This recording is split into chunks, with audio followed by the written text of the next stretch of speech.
Lep pozdrav! Leto 2024 je bilo za novomeško Krko posebno zaradi več razlogov. Med drugim so praznovali 70 let delovanja, danes pa je predsednik uprave in generalni direktor Jože Colarič povedal, da so v lanskem letu zabeležili največjo prodajo v zgodovini.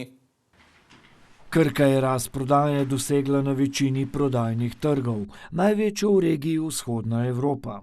Prihodkov je bilo od prodaje 1,910 milijonov, dobička 353 milijonov evrov, kar je dober rezultat. Naredili in prodali smo praktično 19 milijard tablet in kapsul, injekcij in tako naprej v več kot 70 državah sveta.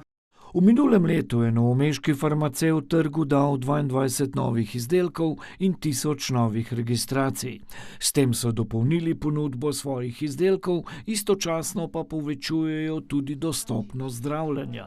Prvi mož Krke je med drugim dejal tudi, da v svetu vlada veliko pomanjkanje zdravil. Predvsem se to odraža v Evropi. To pomanjkanje zdravil v Evropi poteka že nekaj let, ne? In to je tudi eden od odgovorov, zakaj smo pa mi uspešni, ker imamo blago, ne? Kar nam omogoča naš vertikalni poslovni model, v katerem za vse odločamo sami, še dodaja. Za letošnje leto načrtujejo za 150 milijonov evrov naložb, od tega jih bo večina v Novem mestu na lokaciji Ločna in Bršljin ter v Ljutomeru.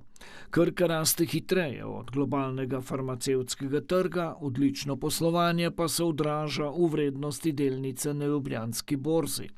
V Krki opažajo tudi, da vedno več Slovencev kupuje njihove delnice.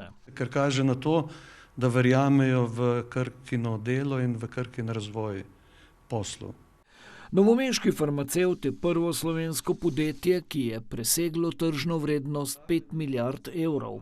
Colarič je tudi napovedal, da bodo v letošnjem letu prvič v Krkini zgodovini s prodajo presegli mejo 2 milijard evrov.